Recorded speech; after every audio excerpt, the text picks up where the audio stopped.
La epístola de este domingo está tomada de San Pablo Apóstol a los Gálatas y nos dice: hermanos, si vivimos del Espíritu, sigamos también al Espíritu. No seamos ávidos de vanagloria, hostigándonos y envidiándonos los unos a los otros. Pero, hermanos, si alguno de ustedes incurriere en algún pecado, los demás que son espirituales, amonéstenle con espíritu de mansedumbre. Y cuídate también tú, que puedes ser tentado. Sopórtense mutuamente y así cumplirán la ley de Cristo. Porque si alguno cree ser algo, no siendo nada, él mismo se engaña. Pruébese cada quien según sus obras, y así tendrá la gloria en sí mismo y no en otro. Porque cada cual llevará su propia carga. El que es enseñado en la palabra, ayude con sus bienes al que le enseña. No se engañe, a Dios no se le puede burlar. Lo que siembra el hombre, eso cosechará. Y así el que siembra solamente en su carne, de la carne cosechará corrupción. Mas el que siembra en el Espíritu, del Espíritu cosechará la vida eterna. No nos cansemos pues de hacer el bien, porque a su tiempo recogeremos el fruto, si no desfallecemos. Y así, mientras tenemos tiempo, hagamos bien a todos, mayormente a nuestros hermanos en la fe. Hasta aquí la epístola. En este domingo 15 después de Pentecostés, el Evangelio está tomado de San Lucas y nos dice: en aquel tiempo iba Jesús a una ciudad llamada Naín, y le acompañaban sus discípulos, y una gran muchedumbre. Al acercarse a la puerta de la ciudad, y aquí que sacaban a un difunto hijo único de su madre, la cual era viuda, e iba con ella un gran acompañamiento de todo el tipo de gente de la ciudad. Viéndola el Señor, movido de compasión por ella, le dijo: no llores. Y acercóse y tocó el féretro, y los que le llevaban se detuvieron. Dijo entonces: joven, a mí te lo mando, levántate. Y se sentó el que había estado muerto y comenzó a hablar. Y le entregó a su madre. Sobrecogió a todos un gran pavor, y glorificaban a Dios diciendo: un gran profeta ha surgido entre nosotros, y Dios ha visitado a su pueblo. En el nombre del Padre, y del Hijo, y del Espíritu Santo, pueden sentarse.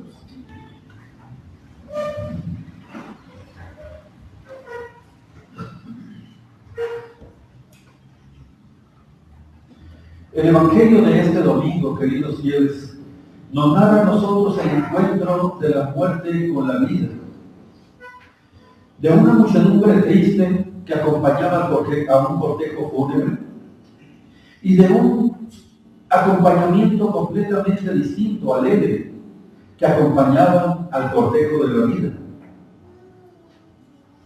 La muerte representada por un joven, el cual en la flor misma de su edad había sido su vida cegada por un mandato a la muerte, que no importándole su juventud, no importándole su salud, no importándole nada si era rico, si era pobre, debió haber sido muy rico, puesto que el gran acompañamiento de la ciudad, dice el Evangelio, acompañaban a este difunto hacia el cementerio. No importándole eso a la muerte, se llega con el joven y le arrebatan la vida. Tenemos un gran problema. El problema es de que su madre era viuda y él era el hijo único de su madre. Qué terrible es la muerte. La muerte a veces avisa y a veces no. Pero no le importa si la persona es rica o pobre, joven o vieja, si es inclusive un bebé.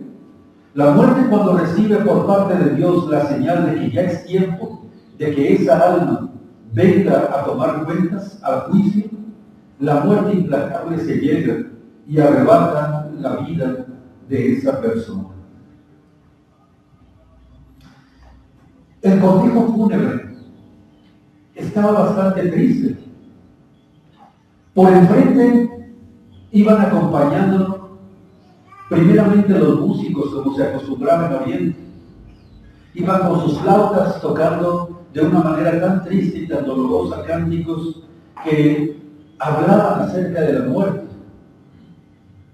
Detrás de los músicos venían las plañideras. Se acostumbraba a los tiempos de nuestro Señor Jesucristo contratar mujeres llamadas plañideras porque plañían, lloraban, gritaban. Se contrataban a mujeres para llorar dentro de un funeral. Ellas se acostumbraban a ir enfrente del féretro, llorándole, levantando las manos al cielo, tomándose los cabellos y gritando frases tan dolorosas, tan tremendas como estas. Eras hijo único, ya tu madre se ha quedado sola. ¿Qué va a poder hacer la pobre? Dios mío, ayúdalo, puesto que en la flor de su juventud ha perdido completamente la vida. Estas terribles frases, dolorosas frases, aumentaban más todavía el dolor de la madre que detrás del féretro lloraba más amargamente que cualquiera de esas otras personas. ¿Y cómo no iba a llorar amargamente? Si su único hijo, el que le recordaba a su amado esposo, había fallecido en la flor de su edad, de la juventud plena. Este es el féretro que iba acompañando, y los dolores y las lágrimas de esa mujer eran todavía mucho más dolorosas para los que lo miraban. Son esas lágrimas que solamente una madre puede tener. Esas lágrimas que salen de los ojos y que queman prácticamente las mejillas por el dolor, por la pena que van cargadas esas lágrimas. Todos hemos perdido algún ser querido y nos ha dolido y hemos llorado. Pero nadie puede llorar como puede llorar la muerte de su hijo, una madre, porque solamente una madre puede conocer hasta qué punto ella puede amar a un hijo. Y los demás no lo podemos entender a ciencia cierta. Las frases de esa madre eran tan dolorosas, tan abiertas, que hacían que todos los que estaban a su alrededor se estremecieran. Toda la belleza de la ciudad de Naín, de hecho Naín significa hermosa, la hermosa, era una ciudad bella, era una ciudad amurallada, y por una de esas puertas bellas sacaban a su hijo para conducirlo al cementerio. La hermosura del sol, la alegría de las flores, la hermosura de las plazas, no le importaban a la mujer. Ella veía a su único hijo delante de sí, que era conducido hacia el cementerio. Ahora vamos al otro lado, al cortejo de la vida. Nuestro Señor venía contento, venía feliz con sus apóstoles, con sus discípulos y mucha gente que le seguía, dice el Evangelio. Venían alborozados, encantados, felices, porque venían con el autor de la vida. Jesucristo lo había dicho varias veces: yo soy la verdad, yo soy el camino, la verdad y la vida. Yo soy la resurrección y la vida, dijo en otra ocasión. Venía la vida con ellos. ¿Cómo no iban a estar felices? En aquellos otros venía la muerte. Por eso tanto sufrimiento, tanto dolor, tanta lágrima. Pero en este otro cortejo venía la vida. Nuestro Señor acababa de sanar al hijo, al siervo de aquel centurión, del cual nuestro Señor alabó que tenía más fe que cualquiera otro de los hijos de Israel. Acababan de presenciar un gran milagro de la curación de un enfermo a distancia por parte de nuestro Señor Jesucristo. ¿Cómo no venían platicando de eso? Venían felices. Nuestro Señor, al ver el cortejo que se aproximaba, vio la cara de la madre, vio la cara de la mujer, macilenta, triste, amarilla, casi muerta, porque cuando se muere un hijo, yo creo que el corazón de la madre muere con él, ¿o no? El corazón de la madre estaba deshecho, hecho pedazos. Nuestro Señor, al momento de ver a esa mujer llorosa, a esa mujer sufriente, dice el Evangelio que, movido a compasión, se acerca a ella y le dice: no llores. Se movió a compasión nuestro Señor, seguramente, dicen los Sagrados Escritores, que porque le recordaría a su mismísima madre. ¿Por qué? Porque también su madre, la Virgen Santísima, era viuda. San José ya para entonces había muerto. Era también madre de un único hijo, nuestro Señor Jesucristo, su unigénito hijo.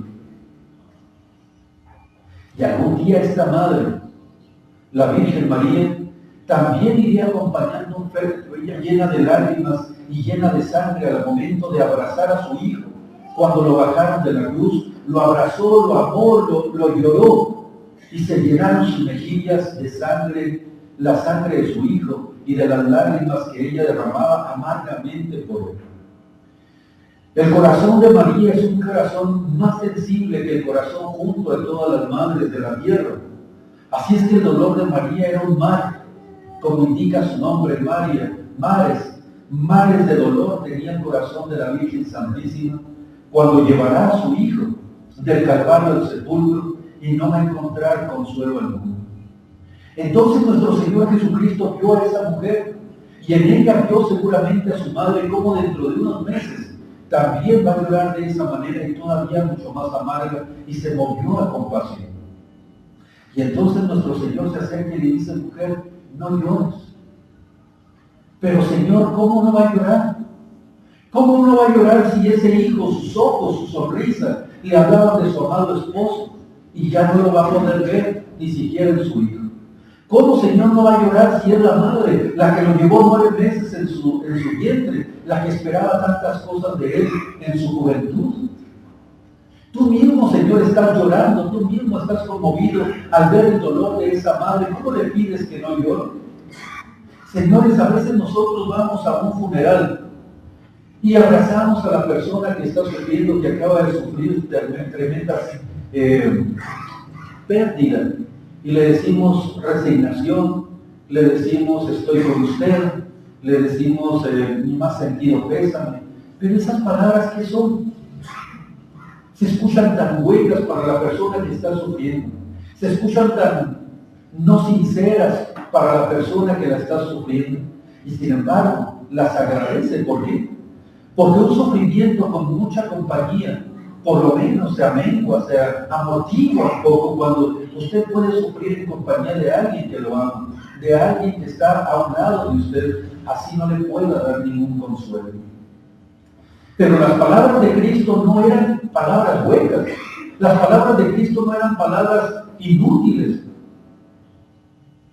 Cuando le dice: mujer, no llores, es de un Padre celestial que está abrazando a su hija, que en ese momento está sufriendo la muerte.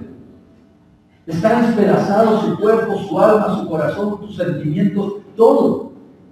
Y cuando le dice: no llores, es como si le dijera: hija, voy a colmar de felicidad ese corazón, voy a aliviar ese sufrimiento. No llores, no llores más, me partes el alma, me partes el corazón, no llores. Y en ese momento, volviéndose hacia el féretro, lo tocan, y los que lo conducían se paran. Y con aquella misma voz atronadora, aquella voz que dijo: hágase la luz, y la luz se hizo, aquella misma voz que dijo: sepárense las aguas superiores de las inferiores, aquella misma voz que sacó de la nada todas las cosas, con esa misma voz, garbo y atronadora autoridad, le dice: joven, a ti te lo mando, levántate. Y en el momento el alma del joven volvió al cuerpo, y el joven se sentó, resucitó, revivió. ¿Se imaginan ustedes? Todos se quedaron callados, todo quedó en silencio. El mismo joven que se había sentado quedó admirado, asustado de que estaba envuelto en vestiduras mortuorias. Ve a su madre hecha pedazos, hecha giras por el dolor y por el sufrimiento, y ahora por la admiración. Pero sobre todo lo que calmó esa admiración, ese miedo, fue mirar a quien le había hecho tanto bien, a quien lo había resucitado, a su bienhechor, a su Padre y a su Dios, y miró hacia un lado y vio la sonrisa de nuestro Señor Jesucristo, el cual le invitaba con la mano a que se levantara. Y entonces se levantó el joven y se lo entregó a su madre. No se pueden ustedes imaginar la emoción que sintió la viuda de Naín, la emoción que sintió esa mamá, que momentos antes no había para ella consuelo, y ahora, por haberse topado con la vida, por haberse topado con Cristo, por haberse topado con Dios, encontró la alegría que no podía darle ninguna otra criatura. lo entrega a su madre, lo abraza a ella con tanto cariño, lo besa, se emociona, se sonríe con él. Y entonces estalla de repente una alegría entre todos, empiezan todos a gritar el milagro y a decir: Dios ha visitado a su pueblo, Dios ha visitado a su pueblo. ¿Y qué hizo el milagroso Jesús? Acabando de hacer semejante portento, sencillamente se retira y continúa su camino para seguir con la evangelización que había traído aquí a la tierra. Queridos fieles,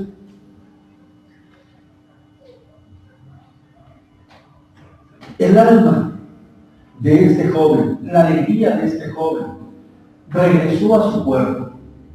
¿Por qué? Me pregunto yo. Claro, no fue por alguna razón que él haya aducido. Fueron por causa de las lágrimas de su madre. El milagro se realizó por causa de su madre. El milagro se hizo, la resurrección se hizo porque su madre, con su dolor, con su aflicción, con sus lágrimas, con su oración, ganó el corazón de nuestro Señor Jesucristo. Ese joven seguramente vivió una vida común, pero gracias a su madre volvió a resucitar. ¿Cuántos jóvenes en la actualidad viven una vida llena de pecado? Venden su alma tan fácilmente, venden su alma a un precio tan barato como es el pecado, y cambian el cielo para el cual estamos nosotros destinados por un infierno. ¿Y saben por qué? Por un placercillo sexual que dura unos cuantos minutos, por esa gula, ese gusto que dura unos cuantos minutos, por aquella mala mirada que ya se me borró, por aquel mal pensamiento que acepté, por aquella ira que no contuve, por aquellos enojos, por aquellos insultos que mi venganza duró cualquier momento y no me trajo sabor al alma. ¿En serio estamos cambiando algo tan valioso como nuestra alma y la estamos vendiendo a un precio tan barato? ¿Saben ustedes que si nosotros nos mantenemos en gracia de Dios vamos a poder entrar en el cielo? Y que cambiamos, trocamos ese cielo por el infierno. No, yo hablo por muchas riquezas. Yo no hablo por joyas preciosas. Yo no hablo por sedas. Yo no hablo por las mejores vestiduras y por las mejores honras de la tierra. La cambian ¿por qué? ¿Por qué se cambia el camino al cielo, al camino al infierno? Por aquel enojo que no contuviste, por aquella mala palabra que no te callaste, por aquel insulto que hiciste, por aquel placer que te permitiste que estaba prohibido. Con eso cambiaste el cielo. Ya tu alma no va a ir al cielo si no te arrepientes, si no te confiesas. Entonces, ¿a qué precio está cambiando su alma? ¿Cuánto vale su alma? El padre Sáenz era un misionero allá en aquellas islas, en aquellas regiones salvajes. Acababa de morir el padre, murió cargado de méritos, murió con su brazo derecho cansado de tanto bautizar a los negritos que él había convertido a la fe católica. Murió lleno de méritos y durante 3 días su cadáver, su cuerpo, fue visitado por los innumerables nativos de esas islas que le lloraban sinceramente su muerte, porque él los había convertido a la fe católica. Y se quedaron sin un padre, decían ellos, quedaron sin un padre porque él los amaba con todo el alma. Unos días después llegó una embarcación o varias embarcaciones a esa isla. Y entonces llegaron varios misioneros, pero protestantes, metodistas. Llegaron a esas islas para quitarle su catolicismo, quitarle su fe a las personas convertidas, a los católicos de ahí. Ya ven ustedes, los protestantes van de casa en casa para que los incautos que les abren, los incautos que se quedan escuchándonos, ellos son como lobos con piel de oveja. Llegan para robarles su fe, llegan para robarles el amor a la Santísima Virgen María y a los santos. No les abran las puertas a los protestantes, son católicos, permanezcan católicos hasta el último fin de su vida, que eso es lo que va a llevar sus almas al cielo. Pues bien, estos protestantes llegaron a las islas con sus mujeres, llegaron a las islas cargados de mucho dinero. Ellos decían, como no tienen la verdadera fe, que con regalitos se convertirían a su fe falsa, a toda esa gente con regalitos.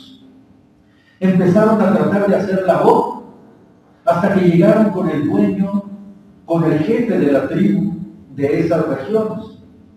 El jefe de la tribu se sentó y los quiso escuchar, y se acercó a él el pastor protestante y le dice: quiero que se conviertan todos a la fe, a nuestra fe la que traemos. ¿Cuánto quieres para ello? Aquí traemos esto. Le dijo: no es suficiente. ¿Por qué me quieres convertir? Porque si te conviertes tú, te van a seguir todas las demás personas, y esta región se volverá una región de nuestra fe, de nuestra religión, de nuestra secta. ¿Cuánto te doy? ¿Cuánto quieres para que te conviertas? Le trajeron un cofrecito y él dijo: no es suficiente. ¿Cuánto quieres? Le dice entonces: no es suficiente. Le trajeron otro más y más cosas, y siempre el jefe de la tribu le dijo: no es suficiente. ¿Cuánto quieres por tu conversión? Le dijo enojado ya el pastor protestante. Y entonces, recordando toda su fe, el bautismo que le había hecho aquel padre Sáenz tan glorioso, le dijo: dame lo que vale mi alma. Porque si mi alma, convirtiéndome a tu fe, ya no se va a ir al cielo, dame lo que vale mi alma. Con esto se levantó el pastor protestante enojado y avergonzado y se retiró. Llamó a todos sus misioneros, se subieron a las barcas y se fueron humillados por esta respuesta que dio el jefe de la tribu. Y yo les pregunto a ustedes: ¿cuánto vale su alma para que le estén regalando al demonio por un placercillo? Por la flojera de no irme a confesar, por la flojera de no comulgar, de no levantarme a misa. En verdad están regalando su alma, algo tan precioso. Ustedes saben que allá en España, cuando la gran España era la España católica, las personas piadosas de España, vean ustedes hasta qué punto, hicieron el templo del Escorial. ¿Han escuchado ustedes acerca del templo del Escorial? Un magnífico templo hecho a manera de custodia. Lo llenaron de perlas preciosas, lo llenaron de adornos de oro, ese templo que significaba una custodia, pues en cuyo centro se celebra la Santa Misa, donde estaría la hostia santa para la oración de todos. Se cuenta que después de dar sus más hermosas joyas, quedaba un diamante que no sabían dónde ponerlo. Y por inspiración de Dios, hicieron que ese diamante, que brillaba de una manera tan grande, lo mezclaran en un jarrón hecho de mezcla, no hecho de oro, no hecho de otra cosa más que de mezcla. Y ese jarrón está en una de las columnas del templo del Escorial. Y nadie lo puede ver, de los fieles nadie lo puede ver. Solamente se mira desde el altar, desde donde está el Santísimo. Haz de cuenta que es esta columna, y de este lado, donde nadie lo ve, los fieles no lo ven, está ahí encerrado en ese jarrón de mezcla el más precioso diamante de toda España, en el templo del Escorial. Nadie lo puede ver más que nuestro Señor Jesucristo. Cuando levantaba el sacerdote la hostia, se podía ver por parte del mismísimo Dios ese don que sus hijos españoles ofrecían al Santísimo Sacramento. Ese diamante, queridos fieles, es nuestra alma, valiosísima nuestra alma, y nada más tenemos una. Si nosotros la vendemos, ¿por qué venderían ustedes un diamante de ese quilataje? ¿Por 10 pesos? Pensaría que la persona está loca. Venderían ese diamante por 5 pesos. Y su alma vale mucho más que ese diamante. Y ustedes la venden por un placercillo sensual, por un pecado de impureza, por un mal pensamiento, la venden por un pecado de gula. ¿Cuánto les duró el placer? ¿En realidad van a cambiar su alma por ello? Para concluir, queridos fieles, quien hizo que se produjera ese milagro fue la mamá.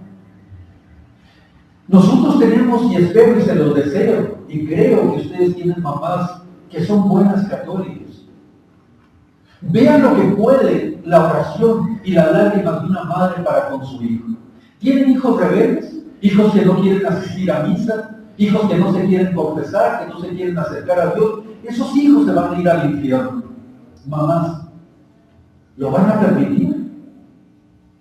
El hijo de la viuda de Naín lo llevaban a sepultar al cementerio. Ella lloraba, ella rezaba, ella le pedía a Dios y alcanzó el milagro de Dios. Muchos de sus hijos a lo mejor no se acercan a Dios, son rebeldes, son malcriados, son desobedientes, no les gusta rezar, no les gusta ir a misa, y algunos de ellos inclusive son groseros con ustedes. Mamá, ya no me diga eso, mamá, no me regañe, mamá, porque no me diga, déjeme vivir mi vida. Mamás, no los dejen vivir su vida en ese aspecto, ¿no? En el aspecto del pecado, ¿no? Mamá, ¿por qué es tan latosa? ¿Por qué siempre me dice que vaya a misa? ¿Por qué me obliga a levantarme temprano? ¿Por qué me dice que rece? Porque soy tu madre, porque te amo con todo el alma, porque no te quiero ver llorando en el infierno, llenándote de gusanos, llenándote de tristeza, llenándote de dolores para toda la eternidad. Hijo, te levantas a misa, así me duela, así me regañes, así me contestes, así me levantes la voz, te levantas a misa todos los domingos. Hijo, te hincas aquí en misa, así tenga yo que andar batallando contigo, que estás enojado, que no dices la oración bien, te me quedas aquí a un lado. Mamá, no te canses. No te canses de pedir por tu hijo, de llorar por tu hijo, de arrancarle milagros a Dios por tu hijo, porque ninguna madre quiere ver a su hijo, no digo ya muerto. La muerte de un hijo es dolorosísima, pero ver a tu hijo en el infierno, ver a tu hijo odiado por Dios, ver a tu hijo metido en una lava de ardiente en el infierno por toda la eternidad, ¿podrás soportar eso? Si no lo puedes soportar, no podemos ver que nuestro hijo tiene calentura porque ahí está la mamá día y noche. No pueden ver que su hijo está triste porque ahí se ponen a un ladito de él. No pueden soportar que su hijo tenga algún problema porque lo sufren más ustedes que ellos o no. Entonces, ¿por qué soportaría una mamá que su hijo vaya encaminándose al infierno? Al no asistir a misa, al no confesarse, al no comulgar. Mamá, arranque ese milagro a Dios. Su hijo está muerto, resucítelo. Su hijo está muerto, rece por él. Aunque él la regañe, aunque él la maltrate, usted siga insistiendo, hijo, acércate a Dios, ve a misa, confiésate, comulga.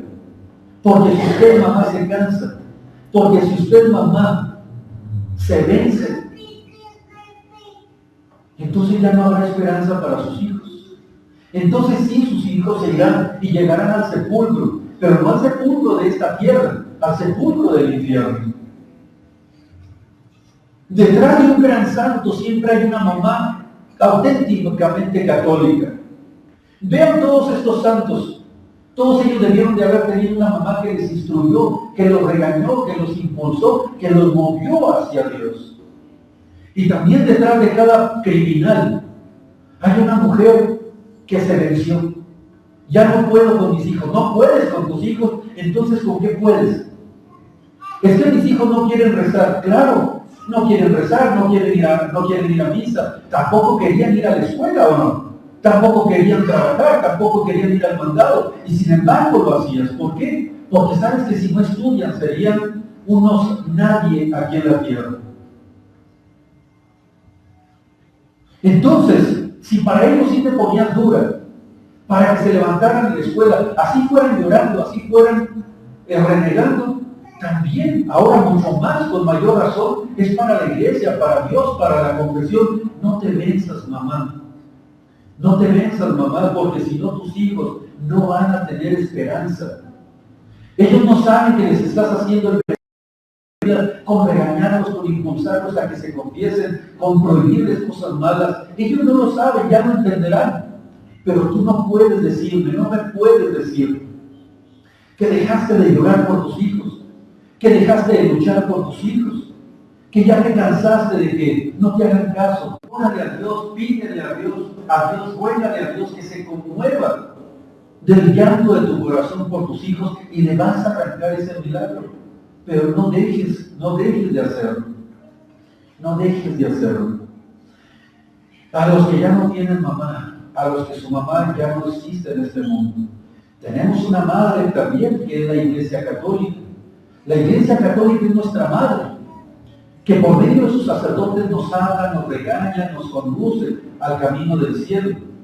Cuando estamos muertos nos resucita con la confesión, nos alimenta de sus pechos con la comunión y con la divina palabra. Tenemos una madre. Si ya no tienen a su mamá terrena, vayan a la iglesia y allí encontrarán todo el cariño y el consuelo que una madre nos puede dar. Y también tenemos a nuestra Madre del Cielo. Todos aquellos que andamos errados, que andamos en pecado, que no podemos salir de nuestros defectos, de nuestros errores, de nuestros vicios, vayan con María, vayan con su madre, hínquense en su regazo, pongan su cabeza allí en sus piernas y díganle: Madre María, necesito un milagro, necesito ser más de Dios, necesito no condenarme, necesito ir al cielo, ayúdame en mi debilidad. Tenemos a nuestras madres católicas, a la Madre Iglesia y a nuestra Madre María. ¿Qué nos falta? ¿Qué nos falta para ser buenos?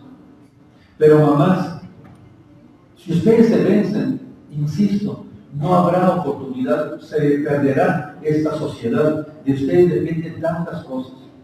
De hecho, si una mamá se hubiera vencido, no tendríamos nosotros a San Agustín. Aquí este obispo, este santo doctor de la Iglesia, lo tenemos aquí porque fue la gloria de su tiempo. Era un joven arrogante, era un joven guapísimo, según su biografía. Era un joven elegante, era un joven que tenía tantas ambiciones. Y empezó a estudiar, y su madre católica: hijo, acércate a Dios, bautízate. Él no creía en el cristianismo, no creía en la Iglesia Católica, no creía en Dios. Y empezó a estudiar y se ensoberbeció tanto que cayó en los más terribles errores. Se metió en una secta que era de los maniqueos. Y lo elevaron tanto que se escapó de su casa, Agustín, y se fue, traspasó el océano y se fue hacia Roma, se fue a Italia. ¿Qué hizo su madre cuando vio que ya no estaba su hijo? Dejó todo lo que tenía, lloraba, lo regañaba, le decía: hijo, conviértete al verdadero Dios, conviértete, acércate a Dios. Él le decía: mamá, no la despreciaba, no era un mal muchacho en cuanto a eso, en cuanto a todo lo demás era un gran pecador. Pero en cuanto a su madre, nada más decía: madre, no, y así es que le engañó y se fue a otro país. ¿Qué hizo su madre? ¿Se quedó llorando? No. Mónica, el nombre de esta madre, se subió a un barco y cruzó el océano y se fue a buscar a su hijo hasta donde estaba. El hijo, ¿cuál fue la sorpresa? El enojo. Madre, ¿qué estás haciendo aquí? Te quiero con Dios, te quiero conmigo, no quiero que seas un pecador.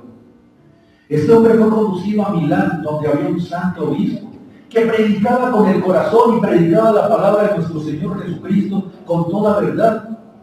Y ella lloraba y se iba todos los días a misa y decía: mi hijo se va a perder, mi hijo se va a ir al infierno, mi hijo. Y lloraba tanto esta madre que cada vez que el obispo entraba a la iglesia, la veía con el rostro en el piso, rogándole a Dios por su hijo Agustín.